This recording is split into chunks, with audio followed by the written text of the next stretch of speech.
मैं Ashutosh Sharma are class के YouTube channel पर आप सभी का स्वागत करता हूं। आज आज हम सब पढ़ेंगे क्लास 12th के ट्रांसफॉर्मेशन, जिसे हम कहते हैं हिंदी में रूपांतरण।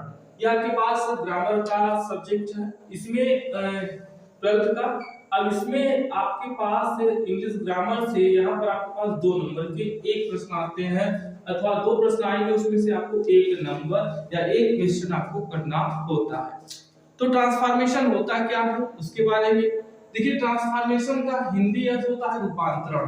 रूपांतरण किसी वाक्य को उसका अर्थ बदले बिना बदल देना ही या बदलने की प्रक्रिया ट्रांसफॉर्मेशन कहलाती है। किसी वाक्य को उसका अर्थ बदले बिना बदलने की प्रक्रिया रूपांतरण या ट्रांसफॉर्मेशन कहलाती है।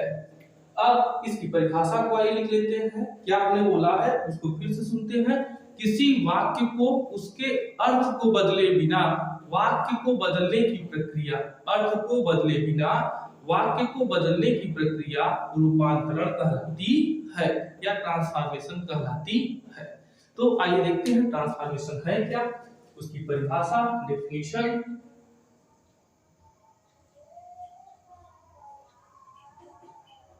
क्या है? किसी वाक्य को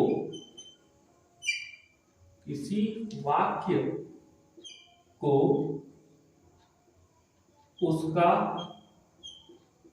अर्थ बदले बिना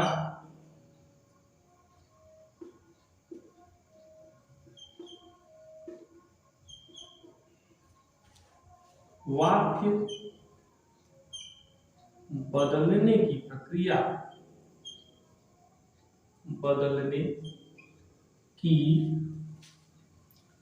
प्रक्रिया रूपांतरण कहलाती है। क्या कहलाती है? रूपांतरण कहलाती है। अब रूपांतरण अगर इसकी इंग्लिश परिभाषा देखें तो to transform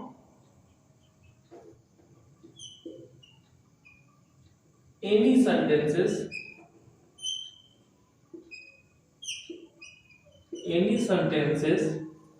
without change its meaning called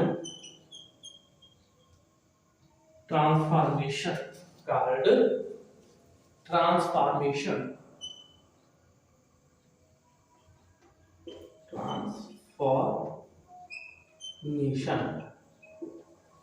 तो यह है आपके पास ट्रांसफॉर्मेशन की परिभाषा। ट्रांसफॉर्मेशन की परिभाषा हमने हिंदी में और इंग्लिश में दोनों में देखा। क्या देखा कि किसी वाक्य को उसका अर्थ बदले बिना वाक्य बदलने की प्रक्रिया रूपांतरण कहलाती है। क्या कहलाती है? रूपांतरण कहलाती है। फिर हम देखते हैं इसकी डेफिनेशन इंग्लिश में क्या होती है। To transform any sentences without change its meaning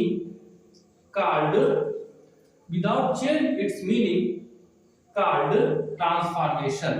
क्या कहलाता है? ट्रांसफॉर्मेशन कहलाता है। अब ट्रांसफॉर्मेशन बनाने के जो नियम होते हैं या ट्रांसफॉर्मेशन कितने प्रकार से बनाया जाता है उसको हम लोग देखते हैं कि ट्रांसफॉर्मेशन बनाने के क्या क्या नियम होते हैं और उसको बनाने के कितने नियम है, उस नियमों को हम लोग बारी बारी से देखते हैं। तो ट्रांसफॉर्मेशन बनाने के क्या नियम है आइए देखते हैं। ट्रांसफॉर्मेशन बनाने के नियम। ट्रांसफॉर्मेशन बनाने के अगर हम नियम देखें तो ट्रांसफॉर्मेशन बनाने के जो नियम होते हैं वो 8। कितने होते हैं? 8। अब उसी नियमों को हम लोग देखते हैं कि ट्रांसफॉर्मेशन बनाने के कुल 8 नियम होते हैं और उस नियमों को हम बारी बारी से देखेंगे। तो क्या लिखेंगे? ट्रांसफॉर्मेशन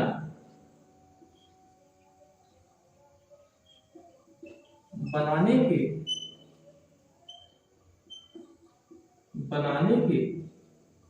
निम्न नियम हैं, ट्रांसफॉर्मेशन बनाने के निम्न नियम है।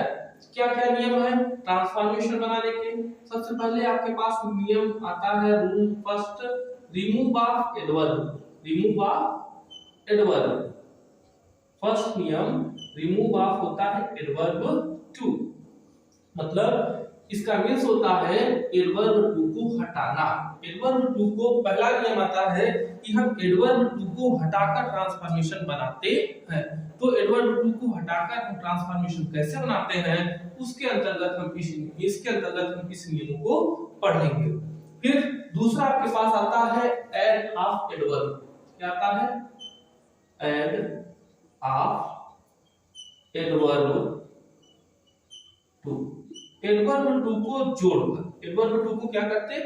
जोड़कर। एडवर्ब टू को जोड़कर हम कैसे नियमों को बनाएंगे, उस नियमों को देखिए हम लोग पढ़ेंगे कि adverb, add of adverb to को जोड़कर। तीसरा आता है आपके पास interchange of, interchange of degree of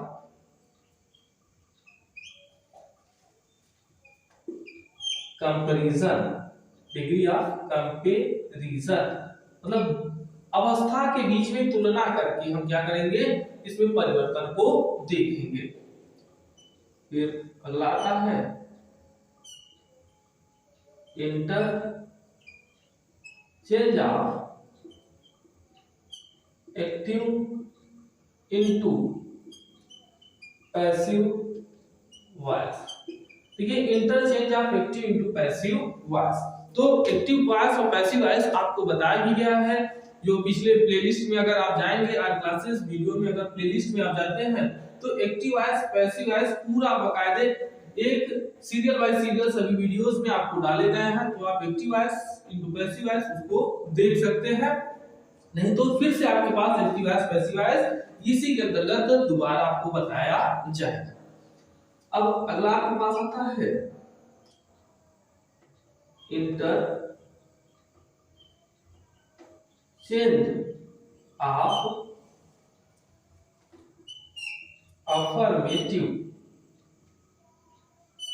affirmative into negative। Interchange of affirmative into negative। 6 नियम होता है interchange of assertive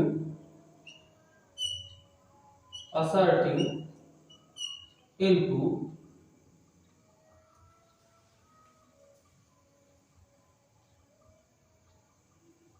exclamatory।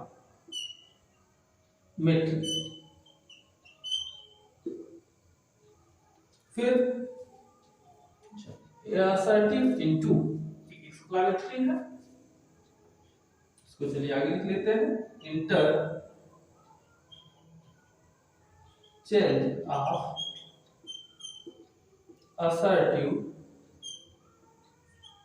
into interrogative, assertive into interrogative। और फिर लास्ट नियम आपके पास आता है इंटरचेंज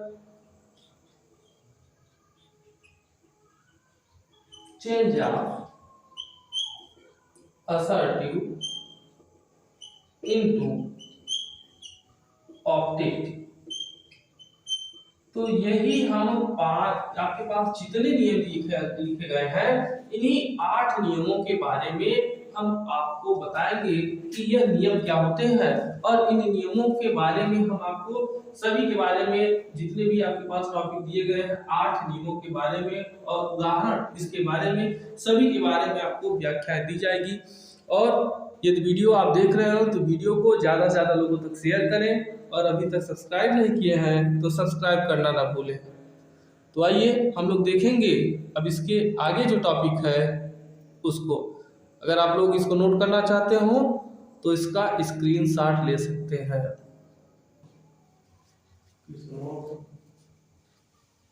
चलिए आइए हम लोग देखते हैं बारी बारी से सभी नियमों को, क्या नियम है उस नियमों के बारे में तो सबसे पहले आपके पास देखिए, सबसे पहले आप लोगों ने देखा था कि पहला नियम है remove of adverb too, remove of adverb too. तो रिमूव ऑफ एडवर्ब टू क्या होता है, उस नियमों को हम लोग देखते हैं। तो रिमूव ऑफ एडवर्ब टू में सबसे पहले हमारे पास नियम है रूल नंबर 1। तो रूल नंबर 1 देखिए क्या कहता है कि यदि कभी भी वाक्य में आपके पास टी डबल ओ टू या टी ओ दोनों एक साथ आए तो उसको हटाते समय या उसका ट्रांसफॉर्मेशन बनाते समय हम करते क्या है कि टी डबल ओ टू को हटाकर सो का प्रयोग करते हैं और सिंगल टू अर्थात टी ओ को हटाकर हम that plus pronoun plus can not या कुड नॉट का प्रयोग करते हैं। क्या है, नियम को सुनते जाइएगा, हम लोग उदाहरण से इसको देखेंगे। अगर नियम लिखा जाएंगे तो नियम के कारण आपके पास जो वीडियोस है वो उसका जो आपके पास वैल्यू है वो ज्यादा बढ़ता जाएगा, टाइम जो है वो ज्यादा बढ़ेगा। इसके कारण हम लोग केवल उदाहरण देखेंगे और नियमों को समझेंगे। तो क्या है नियम, फिर से देखिएगा। यदि कभी भी वाक्य में टी डबल ओ टू व टी ओ दोनों एक साथ आए तो हम उसकी ट्रांसफॉर्मेशन बनाते समय टी डबल ओ टू को हटाकर सो का प्रयोग करते हैं तथा टी ओ को हटाकर हम that plus pronoun can not या कुड नॉट का प्रयोग करते हैं। अब कैन नॉट का प्रयोग कब करेंगे, जब पहला वाक्य प्रेजेंट या फ्यूचर में हो तो हम कैन नॉट का प्रयोग करते हैं और यदि पास्ट में हो तो हम कुड नॉट का प्रयोग करते हैं। तो आइए देखते हैं एक उदाहरण से। तो देखिए एग्जांपल क्या है, हम आपको एग्जांपल देखते हैं, देखिएगा। He was too poor to help. एक और उदाहरण देख लीजिए, एग्जांपल देखिए। Rama is too lazy to read. तो आइए देखते हैं यह नियम क्या कहता है। हमने बताया आपको कि यदि कभी भी वाक्य में टी डबल टू आए तो वहां पर हम करते क्या है, टू को हटाकर हम सो का प्रयोग करेंगे और टी ओ आए तो वहां पर हम क्या करते हैं that plus pronoun plus can not या could not, that plus pronoun और फिर क्या करते हैं कैन नॉट या कुड नॉट, कैन या कुड और उसके बाद लगा देते हैं नॉट का प्रयोग कर देते हैं।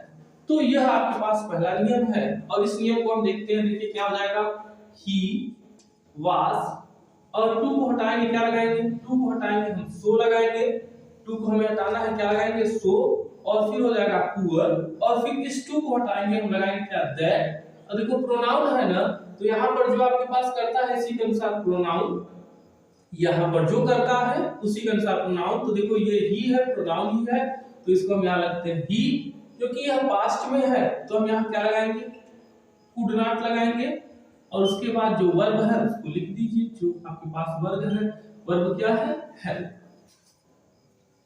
Rama is too lazy to read. तो यहाँ पर हम क्या करते हैं, सबसे पहले रमा इज, टू को हमें रिमूव करना है क्योंकि रिमूव पढ़ रहे हैं आप, तो टू को हटाएंगे हम लगाएंगे क्या सो लेजी और टू क्या हो जाएगा हटाएंगे दैट। अब देखिए रमा है, रमा एक लड़की है तो यहाँ पर प्रोनाउन जो करेंगे तो हम लगाएंगे क्या सी, क्योंकि यह प्रेजेंट में है तो प्रेजेंट में है तो हम यहाँ पर क्या लगाते हैं कैन और फिर हो जाएगा नॉट और उसके बाद आ जाएगा आपके पास रीड। तो यह हो गया आपके पास रूल नंबर 1। तो रिमूव ऑफ एडवर्ब टू का रूल नंबर 1 क्या कहता है कि यदि कभी भी आपके पास डबल टू और सिंगल टू आए तो डबल टू को हटाकर सो और सिंगल टू को हटाकर that plus pronoun plus could not या कैन नॉट या कुड नॉट का प्रयोग करते हैं। अब आइए आगे देखते हैं। अगला नियम आपके पास कहता है रूल नंबर 2 कि दूसरा नियम कहता है कि यदि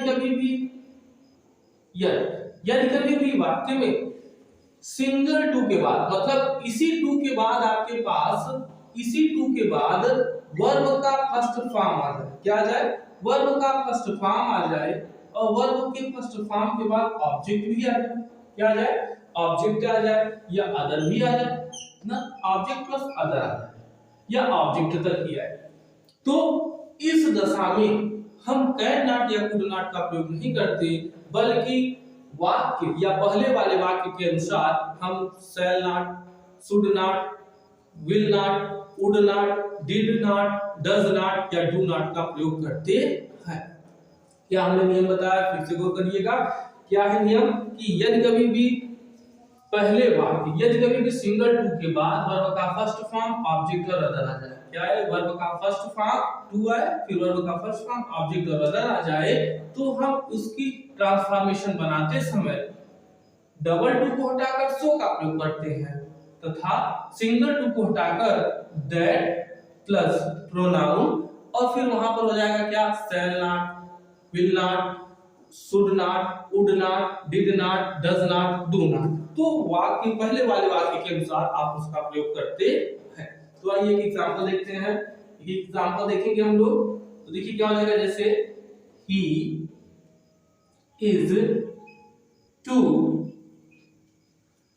देखिए इसी एग्जांपल को देख लेते हैं। He is too poor to help you, वह उतना गरीब है कि आपकी मदद नहीं कर सकता, या नहीं करता था, या नहीं करता होगा।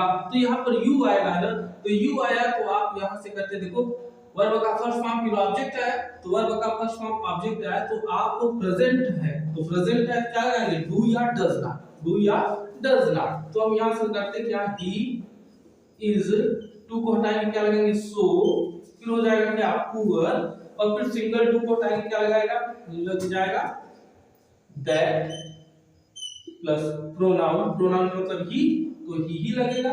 अब देखिए यह प्रेजेंट में है, तो प्रेजेंट में क्या लगता है, डू या डज, तो एक वचन है तो लगाएंगे क्या, डज, और फिर हो जाएगा नॉट, और उसके बाद हेल्प यू जो लिखा है उसको लिखेंगे।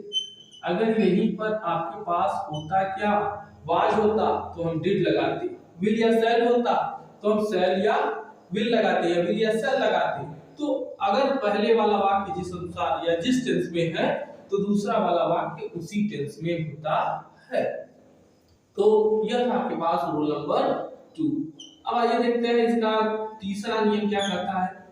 देखिए तीसरा नियम इसका क्या कहता है कि यदि ट्रांसफॉर्मेशन बनाते समय कर्ता निर्जीव, कर्ता क्या हो जाए, निर्जीव हो, तो वहां पर हम टू को हटाकर that plus it, can not या कुड नॉट, या इट प्लस हेल्पिंग वर्ब का प्रयोग करते हैं। दैट प्लस इट और हेल्पिंग वर्ब फिर नॉट का प्रयोग करते हैं। जैसे this question is too difficult to solve, क्या हो जाएगा, जैसे हमने आपको बताया क्या नियम है, पहले उदाहरण एक देखते हैं फिर नियम को देखते हैं। थोड़ा सा उदाहरण देखने से आपको भी समझ में आएगा इसमें क्या है। This question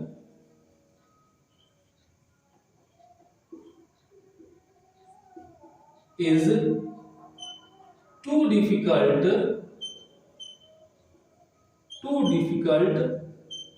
to solve।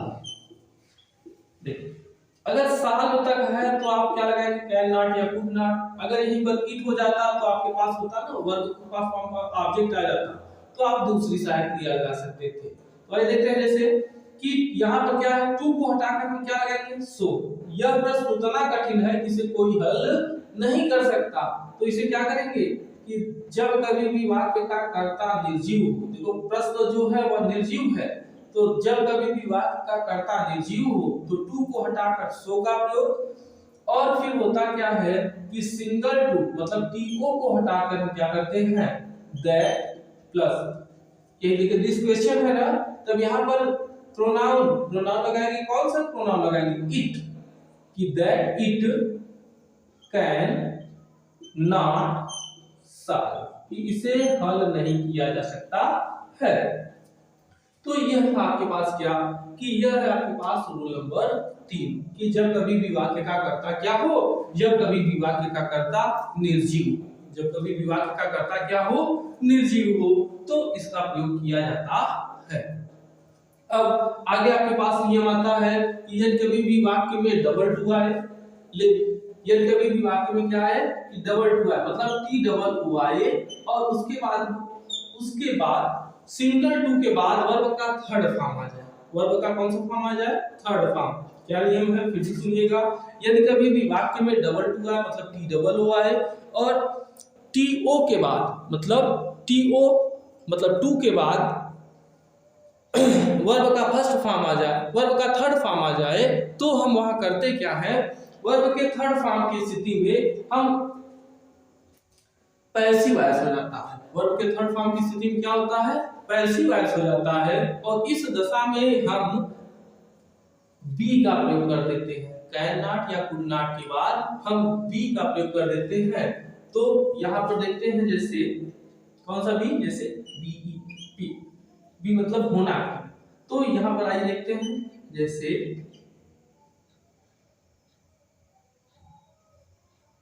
इसी क्वेश्चन को देखते हैं, इसी एग्जांपल को। दिस क्वेश्चन या